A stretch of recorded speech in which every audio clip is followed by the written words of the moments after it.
बिस्मिल्लाहिर्रहमानिर्रहीम। परमुटेशंस और कम्बिनेशंस के हवाले से हमारा एक लेक्चर आ चुका है। उसमें परमुटेशन और कम्बिनेशन की सिंपल डेफिनेशन की गई और माइनर सा डिफरेंस समझाया गया कि परमुटेशन और कम्बिनेशन का लिंक क्या है, विद सम डेफिनेट आर्डर और विदाउट सम आर्डर। और फिर लास्ट पे कुछ एग्जांपल्स दी गई जिनसे ये क्लियर हो रहा है कि बच्चे की अंडरस्टैंडिंग वहाँ ये एक्ट कर रही है कि हमें कैसे पता चलेगा ये परमुटेशन होगी और ये कम्बिनेशन होगा। उसके अगले स्टेप पर ये सेकंड नेक्स्ट वीडियो आ रही है जिसमें हम परमुटेशंस और कम्बिनेशंस को सेपरेटली डील कर रहे हैं। और अब ये वाली वीडियो कंप्लीटली परमुटेशंस के हवाले से है और परमुटेशंस की जो डिफरेंट क्लासिफिकेशन है उसके हवाले से है। सिंपल जब डेफिनेशन से आगे बढ़ेंगे तो एक परमुटेशन का जो आम नाम है वो ये देखिए, एक अरेंजमेंट है according to some order.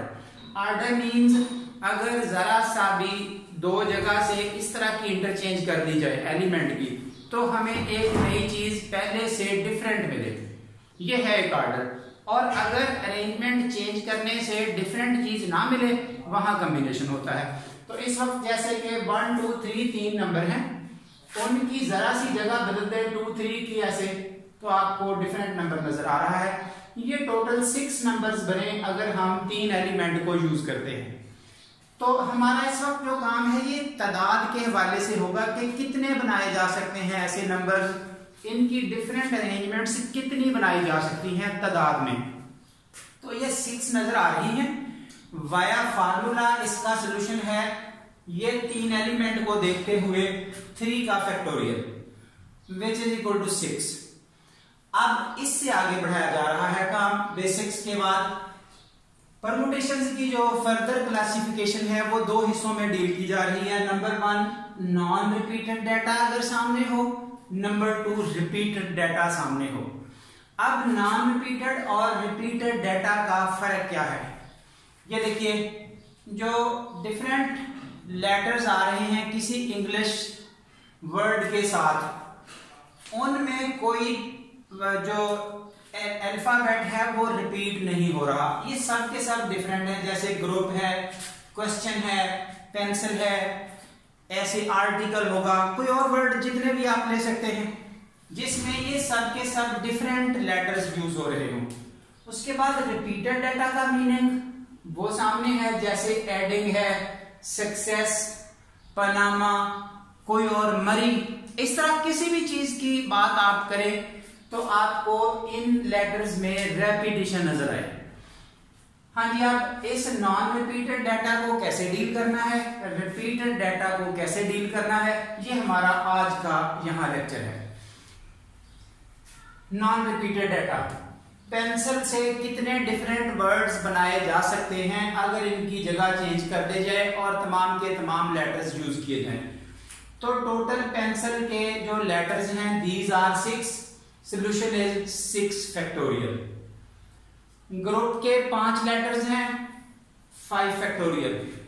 Question के 8 लेटर्स हैं 8 फैक्टोरियल। ये सिंपल फैक्टोरियल वाइज सॉल्यूशन आ चुका। अब यहां पर जो पहली वीडियो गुजर चुकी उसमें हमें परमुटेशन का जो फार्मूला मिला वो तो कुछ ये था, ये फार्मूला। अब बच्चे के अगर सेंस में आ रही हो बात कि ये फार्मूला का यूज नहीं किया गया तो उसका जरा सॉल्यूशन देखिए। फार्मूला यही यूज किया गया है, लेकिन इस फार्मूला में ये है कि अगर हमारे पास कुछ टोटल हो उनमें से सब के सब यूज ना करने हो, कुछ एलिमेंट यूज करने हो।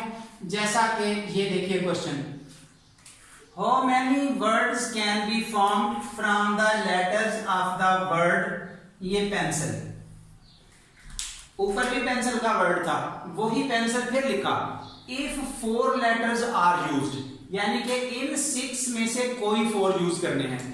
अब यहां पर n की वैल्यू 6, r की वैल्यू 4 जो कि यूजेबल होंगे और टोटल वर्ड्स NP4, ये 6P4 को जब सॉल्व किया तो 360 सॉल्यूशन।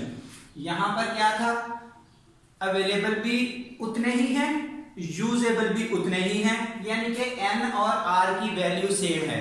जब n और r की वैल्यू सेम हो जाएगी तो आप इस नोट को जब स्टडी करेंगे, n और r एक जैसा करेंगे तो सोल्यूशन आपके पास n का फैक्टोरियल ही बच जाएगा।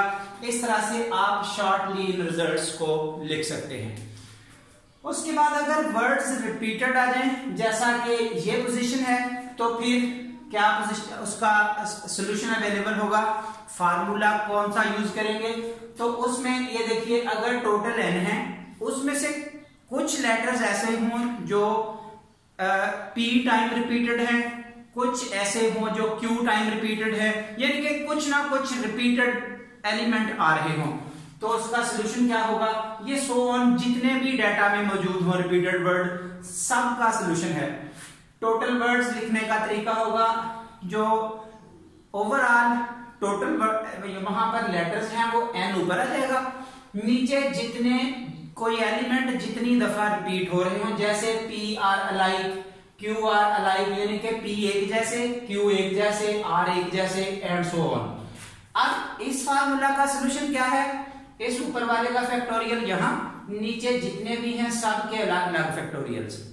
तो अब देखिए इस पोजीशन को क्लियर करने के लिए, जो वर्ड सक्सेस है, ये है सक्सेस, हाँ जी, इसको हम डील कर रहे हैं। इसमें टोटल है 1 2 3 4 5 6 7, n की वैल्यू होगी 7। C 2 दफा रिपीट हो रहा है, आगे लिख दिया गया।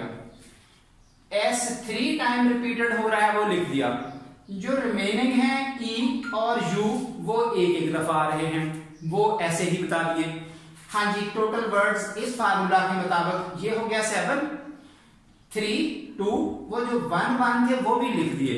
उसके बाद बताया गया कि ये 1 1 लिखने की जरूरत नहीं थी।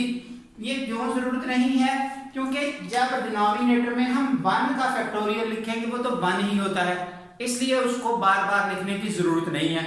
आप जस्ट वही लिखें जो डाटा हमें प्रॉब्लम क्रिएट कर रहा है, जो सिस्टम को अफेक्ट करेगा, सिर्फ वो चीज लिखें। इसलिए वंस को लिखने की जरूरत नहीं है, आइंदा ऐसे लिखने की बजाय बस इसी तरह लिखा जा सकता है। अब ऊपर वाले का फैक्टोरियल ऊपर, नीचे 3 का फैक्टोरियल, 2 का फैक्टोरियल, इस सारे पार्ट को सॉल्व करते हुए यहां हम आंसर बना सकेंगे। उसके बाद ये वर्ड आ रहा है एडिंग, ADDING।